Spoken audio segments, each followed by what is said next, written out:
नमस्कार, जय माता दी। मैं हूँ आपकी अपनी लाइफ डिज़ाइनर जीतू आचार्य।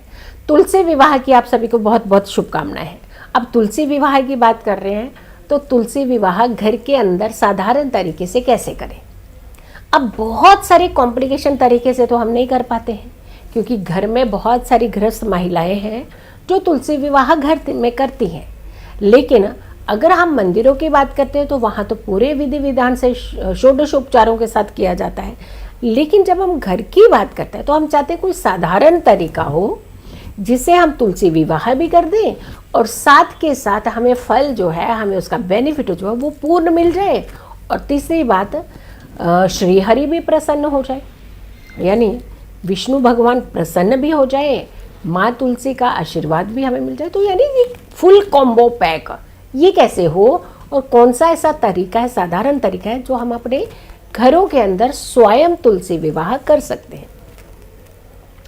आज जैसा भाव, फल भी तो वैसा ही होगा। भाव में तो कमी मत रखिए। एटलीस्ट मैं कह रही हूँ कि 16 चीज़ें नहीं, 1000 चीज़ें नहीं, कम से कम जितनी भी चीज़ें आपके पास हैं, आपके अंदर भाव की तो कमी नहीं होनी चाहिए ना। आपके अंदर श्रद्धा की कमी तो नहीं होनी चाहिए। इसको तो सबसे पहले सर्वोपरि रखिए। हाँ, कुछ चीज़ें हैं जो हमें बेसिक चीज़ें होती हैं जो हमें ज़रूर करनी चाहिए। सबसे पहला काम, तुलसी विवाह के दिन ही हम कहते हैं, जैसे हम कन्या का विवाह करते हैं तो उसे हम स्नान कराते हैं। आपने देखा होगा कि बहुत अच्छा उसके बाजू में हम कुछ बांध देते हैं कि नज़र ना लगे हमारी कन्या को। तो फिर हमें ये पूरा कंपैरिजन आप अपनी तुलसी मैया के लिए भी करिएगा ना, क्योंकि उसे आप कन्या रूपी ही विवाह कर रहे हैं। जब आप विवाह करते हैं शालिग्राम के साथ तो आप उसे एक कन्या रूपी, बहुत सारी महिलाएं हैं तब तक अन्न ग्रहण नहीं करते हैं जब तक तुलसी विवाह कर नहीं देती हैं। वो जैसे वो अपने घर की कन्या को विदा करती है ना, सेम ऐसे ही होते हैं। जब तक फेरे नहीं हो जाते, कन्यादान नहीं कर देती है, तब तक वो अन्न और जल कुछ भी नहीं ग्रहण करती हैं। और बहुत सारे लोग तुलसी विवाह में भी यही चीज़ें अपनाते हैं। बट हमने एक तरीके को, सिस्टम को, जब हम अपनी कन्या को सुरक्षित रखने के लिए एक नज़रबंद लगा देते हैं कि नज़र ना लगे, तो तुलसी को जब आप कन्या रूप में कर रहे हैं तो उसे भी एक नज़र ना लगे, उसके लिए एक लाल धागा ज़रूर बांध दीजिएगा। फिर आती है उसे स्नान कराना, यानी थोड़ा सा उन्हें साफ सूफ पत्तों को धो सकते हैं, धो दीजिए, वरना थोड़ा सा छिड़काव कर दीजिए, आप जल का छिड़काव कर दीजिए इस पर। तो आपने उसे बहुत ही अच्छा साफ सुथरा करना है। वैसे तो तुलसी से ज़्यादा शुद्ध और साफ है क्या, लेकिन उसे एक पवित्र करना है थोड़ा सा जल डाल करके। क्योंकि कई बार होती है अशुद्ध अवस्था में जाते हाथ लग गया, पैर लग गया, इधर कोई कपड़ा लग गया, कोई कुछ हो गया। क्योंकि जाते जाते बहुत सारे लोगों ने, जो फ्लोर वाइज सिस्टम होता है, तो उन्होंने बहुत सारे फ्लोर्स के अंदर ये चीज़ें, या फिर अपने स्टेयर्स में, या जो जितना भी उनके आगे जगह मिलती है तो वहाँ रखा होता है। बट जानबूझ के तो कोई नहीं लगाएगा, लेकिन अचानक कहीं ऐसा हो गया तो अशुद्ध अवस्था में किसी का आते जाते हाथ लग रहा है, तो कहने का मतलब ऐसे इन चीज़ों को हाथ नहीं लगाया जाता। पैर तो बिल्कुल भी नहीं लगना चाहिए और किसी भी तरीके से नहीं लगना चाहिए। तो माफ़ी सबसे पहले मांग लीजिएगा। लेकिन फिर भी कभी गलती से अनजाने में कुछ चीज़ें ऐसे कई बार हो जाती हैं, तो आपने उसे छिड़काव करके पहले उसके शुद्ध करना है, उस जगह को शुद्ध करना है जहाँ आप ये रचाने वाले हैं। अब आती है बात कि एक लकड़ी का पाटा लीजिए और उसे गंगा जल से या जल से शुद्ध करके उसके ऊपर एक लाल वस्त्र बिछाइए। उस पर तुलसी मैया को आप विराजित कीजिए और साथ में स्थान दीजिए शालिग्राम को भी। अपनी जितनी आस्था है, जितनी चीज़ें हैं, जैसे कलीरा डालना तुलसी विवाह के दिन, और साड़ी डलवाना, साड़ी डलवा करके देखिएगा बहुत डेकोरेट करते हैं आजकल तुलसी विवाह को, रंगों से उसके गमले को उकेरना, बहुत खूबसूरत बनाना उसे, ये सारी विधि विधान आप कर सकते हैं। मेहंदी लगाना, मेहंदी अब लगाने की, पत्तों पे मेहंदी नहीं लगानी है आपने, मेहंदी साथ में रख देना, यानी चढ़ाना, अर्पित करना।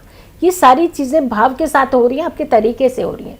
तो ये सारी चीज़ों का प्रोसेस जो है आपने सिस्टमेटिकल है, पहले मेहंदी, फिर आपने स्नान कराया, फिर आपने उनको कलीरा जो है एक छोटी सी चीज़ बांध दी जिससे नज़र ना लगे, फिर आपने उनको ओढ़ाया, चुनरी ओढ़ाई, उसके बाद आपने एक सिंदूर लगाया, उन्हें एक माला डलवाई। ये ऐसे करके आपने सारे विधि विधान को करना। और उसके बाद जब आखिर में होता है, वो होता है कि फेरे करवाना तुलसी के आसपास। भगवान विष्णु रूपी यानी शालिग्राम स्वरूप बना करके जो आपने भगवान विष्णु की प्रतिमा को रखा होता है साथ में, उसे उठा करके गोदी में लेकर के या फिर आप उसे किसी अच्छे से एक डेकोरेटेड किसी भी एक सज्जा सामान में रख करके तो आपने उन्हें फेरे कराने हैं। बहुत सारे उनके बास्केट्स बनते हैं, उसमें रख सकते हैं। या फिर सबसे अच्छा माना जाता है एक पीतल का बर्तन ले लीजिए, साफ शुद्ध नया, उस पर भी आप शालिग्राम को लेकर के आप इर्द गिर्द तुलसी मैया के फेरे करवा सकते हैं। तो ये होता है तुलसी विवाह का एक बहुत ही सिंपल साधारण तरीका जो आप अपने घरों के अंदर कर सकते हैं। अब जो सबसे अच्छी चीज़ होती है वो होती है कि भोग लगाना, खाना खाना, खाना खिलाना, पकवान बनाना, ये सब चीज़ें ज़रूर कीजिएगा। लेकिन जब हम ये अन्न की बात करते हैं, पकवान की बात करते हैं, तो वहाँ बुला करके कुछ कन्याओं को ज़रूर ये अन्न खिलाइए आप।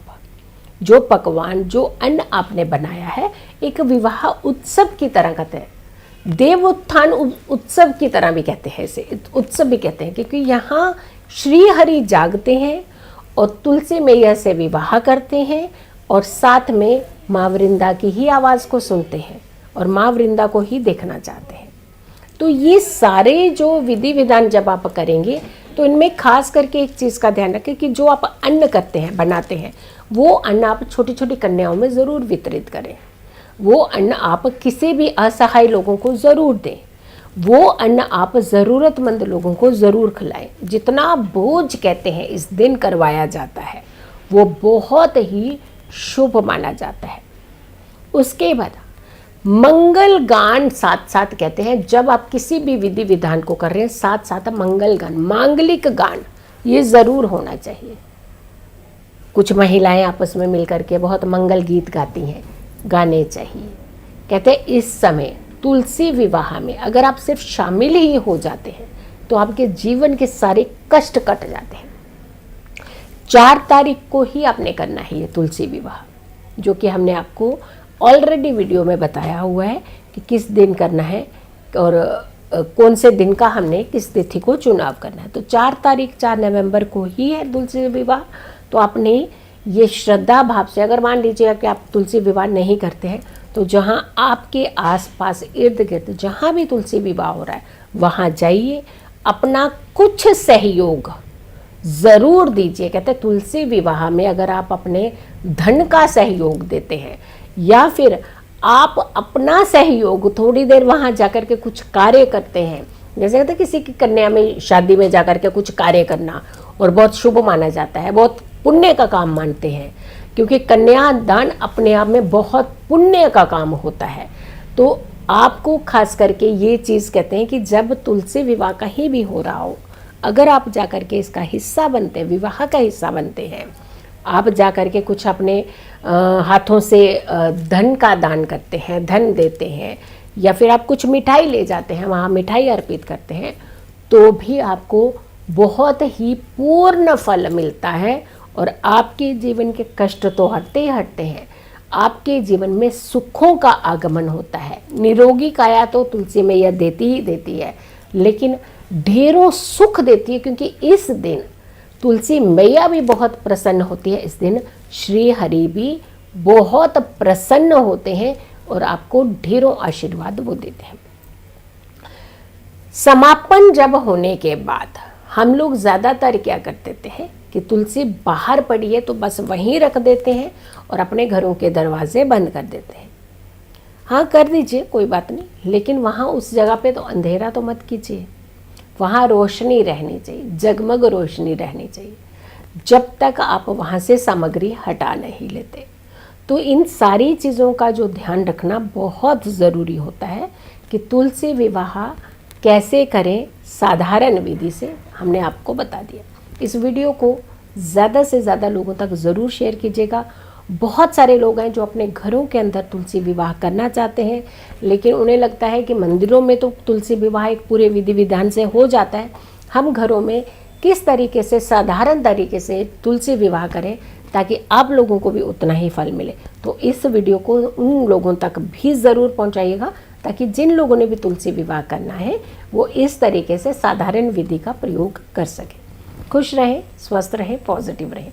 पॉजिटिव रहते हैं तो हर समस्या से हम दूर रहते हैं। जल्दी हाजिर होंगे एक अच्छी वीडियो के साथ, तब तक के लिए नमस्कार।